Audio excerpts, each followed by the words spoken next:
some of the terrorists have found safe haven in Canada. Canadian Prime Minister has this way of just coming out with some outrageous allegations without any supporting proof. Sri Lanka भी India के गीत गा रहा है, भूटान भी, नेपाल भी, अफगानिस्तान भी, और Bangladesh already. Washington Post report has nailed Canada's lie. A video has been accessed by the US Daily which shows how Justin Trudeau lied on. Jaishankar साहब वहां पर ऑलरेडी बैठे हुए हैं। एंटनी ब्लिंकन में क्वाड में कुछ बोलने की कोशिश करी, तलवार निकली होगी, एक स्टेटमेंट नहीं आया, कुछ भी, nothing. And as a matter of fact BRICS की मीटिंग के अंदर जयशंकर साहब ने बुलवा दिया है कि साहब ये डुप्लिसिटी जो है ना, जो वेस्टर्न कंट्रीज की है, ये जरा आप कम कर लीजिए। आज मैं देख रहा था श्रीलंका के जो एम्बेसडर है इंडिया में, वो जा रहे थे, वो कह रहे थे कि अगर इंडिया ना होता तो हम तो खत्म हो चुके, हम डिफॉल्ट हो चुके होते। क्योंकि हमारे जो जस्टिन सिंह ट्रूडो है, वो स्वयं को हर रोज एक नया जख्म देते हैं। चीमा साहब एक सेकंड के लिए सोचें, अगर भारत के साथ आप हमें रिलेशनशिप ठीक करते हैं, आज आप G20 में होते, वहां बैठे आप उनके साथ। बताइए कि अभी जो इसराइल का मामला है और सऊदी अरब ने जो स्टैंड लिया है, ये जो आने वाले वक्तों में दीगर ममालिक स्टैंड लेंगे, तो पाकिस्तान की अपनी जो खारजा पॉलिसी है वो इस सारे मामले पर क्या कहती है? और आपको अब देखा जाता है तो वो आप लायबिलिटी बन चुके हैं दुनिया के लिए, ओरिजिनली अगर देखा जाए। जस्टिन ट्रूडो को जेसीबी की जरूरत नहीं पड़ेगी खोदने के लिए अपने लिए गड्ढे। We have categorically rejected those outrageous allegations. नमस्ते दोस्तों, जय हिंद। हिंदुस्तान स्पेशल में आपका स्वागत है दोस्तों। आतंकवाद के मुद्दे पर Canadian prime minister Justin Trudeau देश विदेश में घिरते जा रहे हैं। हर तरफ उनकी फजीहत हो रही है। अब ट्रूडो के खिलाफ श्रीलंका खुलकर सामने आया है। श्रीलंका के विदेश मंत्री अली साबरी ने सोमवार को भारत कनाडा राजनीतिक विवाद पर अपनी प्रतिक्रिया दी है। उन्होंने कहा है कि आतंकवादियों को कनाडा में सुरक्षित पनाहगाह मिली हुई है और कनाडा के प्राइम मिनिस्टर जस्टिन ट्रूडो बिना किसी सबूत के अपमानजनक आरोप लगा रहे हैं। उन्होंने कहा कुछ आतंकवादियों को कनाडा में सुरक्षित पनाहगाह मिली हुई है। कैनेडियन प्राइम मिनिस्टर ने बिना किसी सबूत के भारत पर आरोप कैसे लगा दिए, ये बात उन्होंने श्रीलंका को भी कही थी। कैनेडियन प्राइम मिनिस्टर ने बिना किसी सबूत के कुछ अपमानजनक आरोप लगाने का यही तरीका अपनाया हुआ है। यही बात उन्होंने श्रीलंका के लिए भी कही थी। श्रीलंका के बारे में कहा था कि यह नरसंहार हुआ है, ये बेतुका और सरासर झूठा बयान था। अब श्रीलंका के खुलकर भारत के साथ आ जाने से पाकिस्तान सकते में है। Yeah, we have always suffered, and some of the terrorists have found safe haven in Canada. Canadian Prime Minister has this way of just coming out with some outrageous allegations without any supporting proof. The same thing they did for Sri Lanka, a terrible, total lie about saying that Sri Lanka had a genocide. Everybody knows there was no genocide in our country. And I saw yesterday he had gone and given a rousing welcome to somebody who have associated with the Nazis in the past on the Second World War. So this is questionable, and we have dealt it in the past.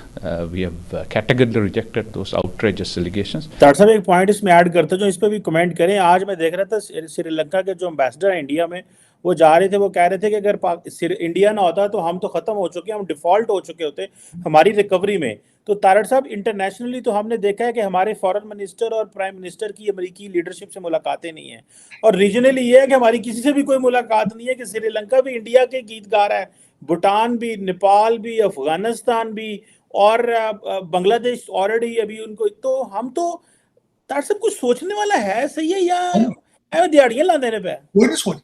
Cheema साहब एक second के लिए सोचें, अगर भारत के साथ आप हमें रिलेशनशिप ठीक करते हैं, आज आप G20 में होते, वहां बैठे आप उनके साथ, आप नए प्रोजेक्ट उनके साथ जो चाइना के साथ कर रहे हैं, आप ट्रेन बनाने की, आप भारत के साथ, ईरान के साथ ये सारी चीजें कर रहे होते हैं, अगर स्मार्टनेस इसमें से अगर कोई थोड़ा सा सोचा जाए मुल्की मुफाद के हवाले से।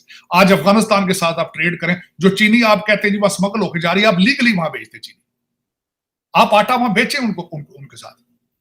आप ईरान के साथ ये सारा कुछ करें। अब भारत से दवाइयां मंगाएं, भारत से सब्जियां मंगाएं, दालें मंगाएं आप, और उनके साथ रिलेशनशिप बेहतर करें। एक मिनट के लिए आप जरा बंद करके आंखें सोचें, आप उनके साथ टेक्नोलॉजी शेयर करें उनके साथ, तो आपको किसी और दूसरी चीज की जरूरत ही नहीं है। लेकिन नहीं, वजह क्या है? कोई समझ से बाहर कह देना जी पाकिस्तान चाइना का इजराइल, चलो पूरा इजराइल ही बन जाओ यार। मैं तो कहता हूं उन्होंने सिंसियर हो जाओ, शायद वो ही तो बचा लें। लेकिन उनका भी आपने सी पैक के ऊपर आके बंद कर देते हैं। आप सी पैक बेजार हैं आपसे। मेरे कुछ जिस तरह आप कह रहे हैं कुछ कहीं भी डिसीजन जो है वो मुल्की मफाद में नहीं हो रहे, पता नहीं क्या वजह है। और जितने आपको चलाने वाले, आपकी किस्मतों के फैसले करने वाले सारे ऑक्सफोर्ड और हार्वर्ड के पढ़े, पता नहीं क्या बात है। क्यों क्यों पाकिस्तान के बारे में क्यों नहीं सोचते वो? कब सोचेंगे वो? 25 करोड़ लोग क्यों नहीं सोच रहे सारा कुछ?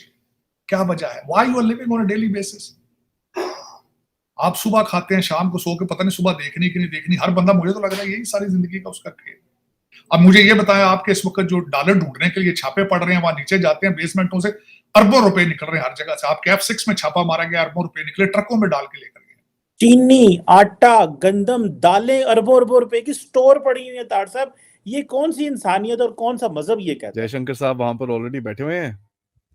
वो एंटनी ब्लिंकन में क्वाड में कुछ बोलने की कोशिश करी, तलवार निकली होगी, एक स्टेटमेंट नहीं आया, कुछ भी, nothing. And as a matter of fact, BRICS की मीटिंग के अंदर जयशंकर साहब ने बुलवा दिया है कि साहब ये डुप्लिसिटी जो है ना, जो वेस्टर्न कंट्रीज की है, इधर आप कम कर लीजिए। और कल से उनके स्टेटमेंट्स आप पढ़े जयशंकर साहब की, सर मैम जस्टिन ट्रूडो को जेसीबी की जरूरत नहीं पड़ेगी खोदने के लिए अपने लिए गड्ढे। Weaponisation of what is called institutional influence and historical influence. जो मर्जी बोलो। इसको अगर कोई गहराई में जाके सोचे तो ट्रूडो की समझ में तो नहीं आएगा, CIA की समझ में आ गया होगा। ये बड़ी गलती करी इन लोगों ने। कनाडा अफेयर्स का एक इनका थिंक टैंक सा है सर, उसने उन्होंने बोला है कि यार we are in over our heads, ठीक है। उन्होंने एक ही चीज बोली कि साहब ऐसा है, ये जो आप लोगों ने करा है, this requires raw power, hard raw power, economic, military, diplomacy.